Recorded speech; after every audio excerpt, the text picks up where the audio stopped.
An extremely brief history of photography, part 2. This one is significant events and photographers. It is extremely brief. Extremely. I'm going to miss a lot of key points in photographic history, but I'm trying to just sort of connect some dots so you can see the evolution and the growth of photography. So we're going to start off looking at Mathew Brady's Civil War photography. Now, in part 1, we talked about the process, and the process that Mathew Brady is using is the daguerreotype. The daguerreotype is a slow process. And so he had to photograph between battles back in the camps. And then if he did photograph battlefields, they would be between battles as well. And so they would go out after the battle and they would photograph sort of what was left. And that would be whatever they were using to fight. There would be bodies on the ground and then whatever surroundings there are. And just to sort of tie this into part 3, which is going to be about manipulation of photography, Mathew Brady and his crew of photographers were sort of known for moving bodies and moving elements around in order to create the compositions that they wanted in their photographs. There are even rumors and thoughts that they changed the uniforms of some of the bodies so that northern soldiers would appear southern and southern soldiers would appear northern. But needless to say, what they did is they covered the war and they captured a great number of images that really tell the whole story of what the Civil War was. So that makes it extremely significant. As we jump forward about 10, 15 years, we have Edward Muybridge. And Edward Muybridge is really credited with the first motion study. His whole photographic career really kind of turned into motion studies. So he was a photographer, and apparently on a bar bet, someone said that all 4 feet of a horse are never off the ground at the same time. And so Muybridge sort of made it his calling to figure out how to capture that and really show that. And so what he did was, using some newer processes that were a little bit faster than daguerreotype, he set up a course for the horse to run, which had a white background on it, and they put white powder down on the ground so that they had the brightest background they could possibly have, and that would silhouette the horse against it, which would let them sort of shoot at a slightly slower speed because it would be a very graphic, dramatic look.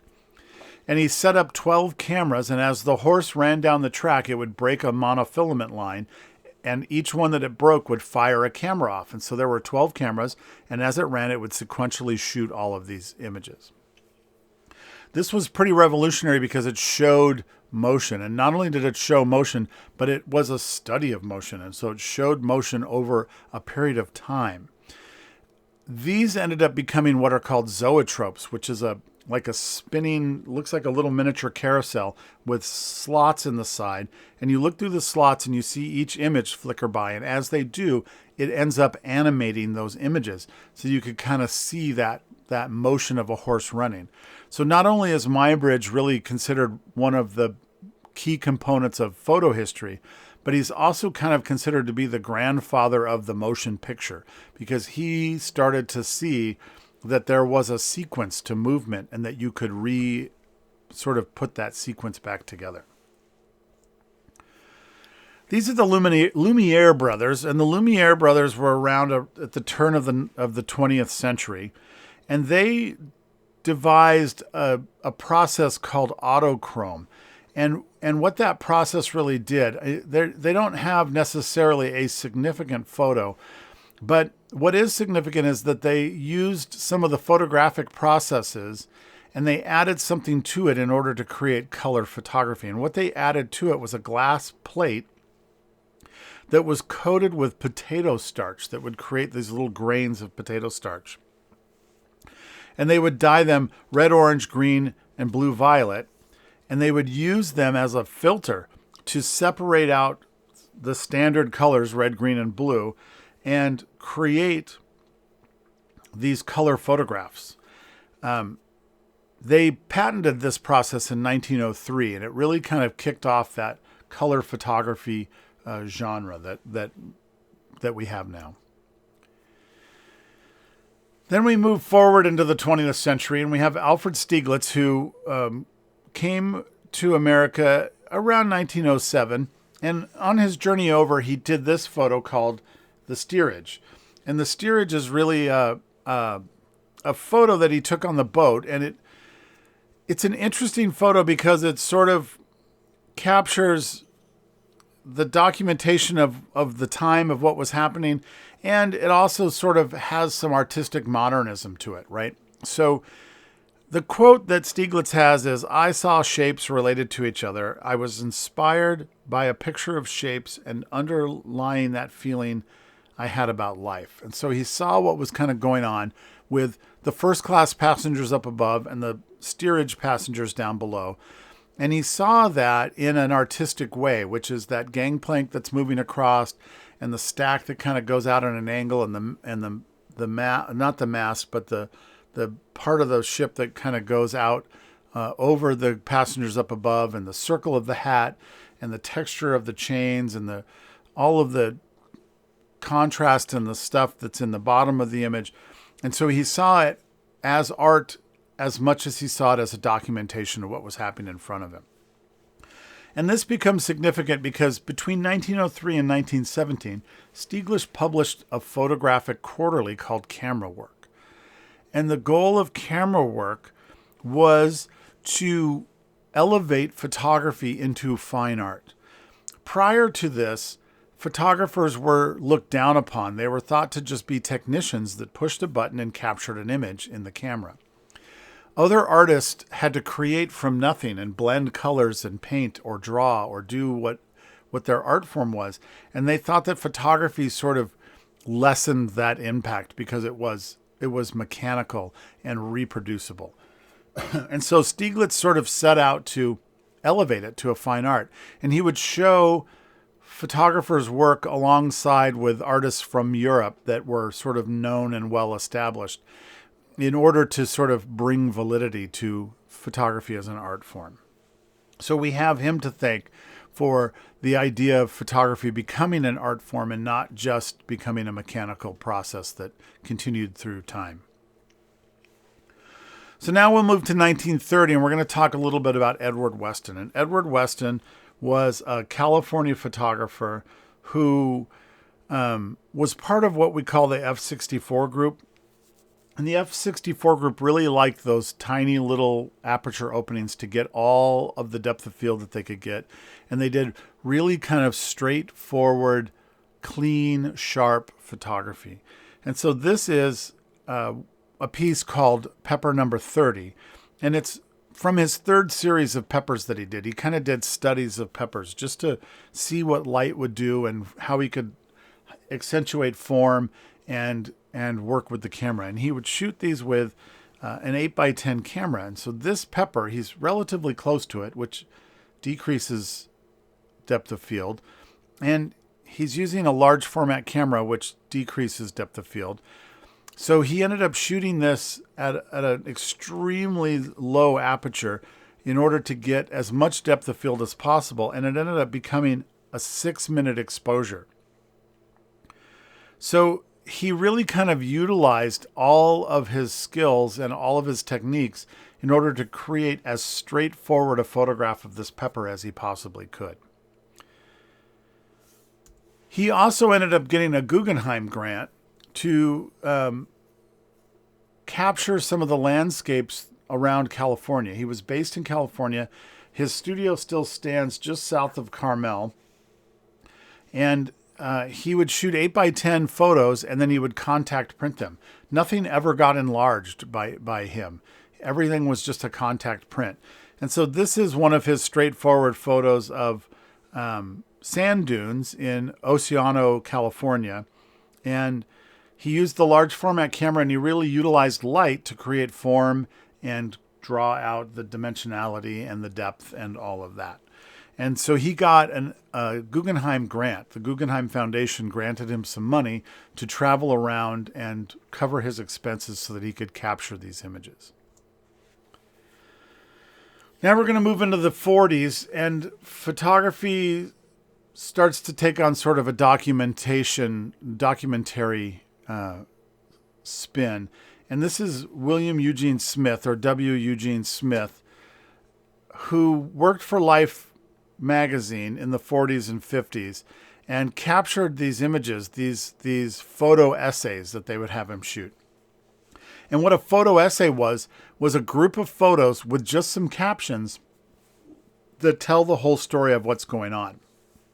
And so they would send W. Eugene Smith out wherever to cover whatever story, and he would photograph it and create a story out of it, and then they would print it in the magazine, and people would buy the magazine to see what was going on in that. They sent him out on all kinds of things. This is Charlie Chaplin on the set of his movie Limelight. And so he was sent out to take these photos and kind of show what the process was and kind of get what it was.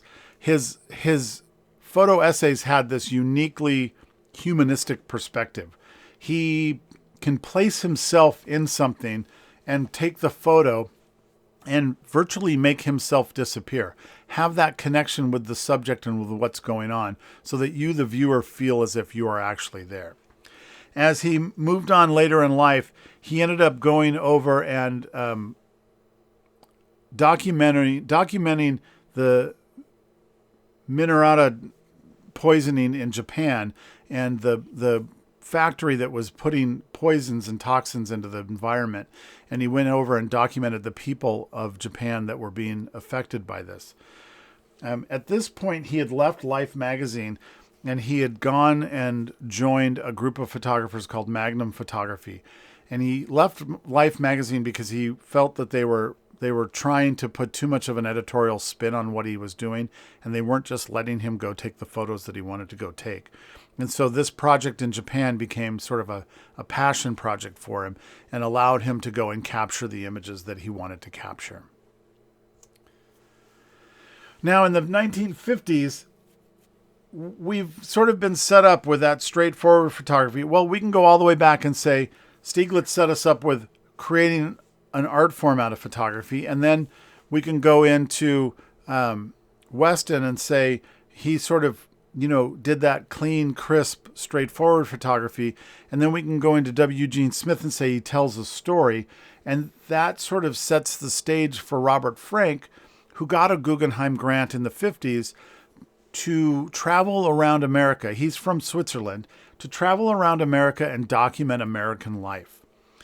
And he drove around the country for 2 years, taking thousands, if not tens of thousands or hundreds of thousands of photographs all over the country as a sort of an outsider, right? So he got to look at the country with fresh eyes and no bias of what was going on and just capture those images.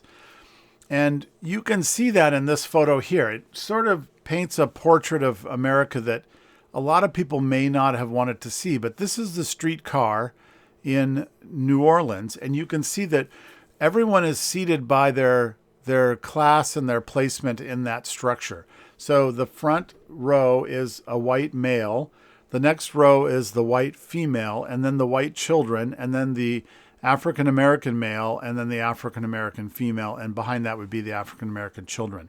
It was very much that way, and so he was sort of capturing that period in time, which doesn't always reflect well on everybody. So when he first went to publish this book in 1958, it was panned in America. It was successful in Europe, but not successful at all in America. It didn't really take off in America until 1959, when more things became apparent and people started to see it for the beauty and the essence of what was happening in this book. So I only have a few photos from the Americans, but I highly recommend Googling it or finding a copy of it yourself so you can see more information or see more of the images of what's going on with the Americans. So now we've sort of bridged this gap. We have a bit of an editorial spin on a certain particular subject that we're sort of growing through this like straightforward documentation, the news angle of things, into a little bit more of an editorial look. And then we'll kind of jump into the 60s and look at Duane Michals, who does surrealist sequencings of photos. he's really known for this innovative photo sequencing. And he does fairly straightforward photographic processes, but really kind of brings into that a surrealist feel to what's going on. So this one's called The Spirit Leaves the Body, and it's nothing too fancy as far as photographs go. It's a picture of a body on a bed, sleeping or maybe not.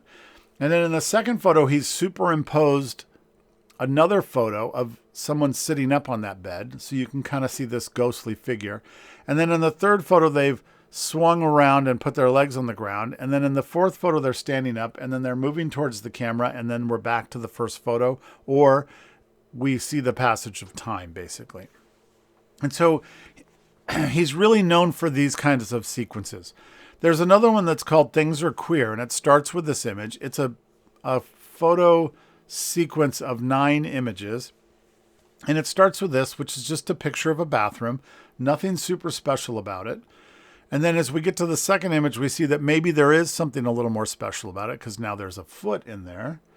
And then the third photo shows us that it's actually maybe a storefront window and that there's a person standing in there.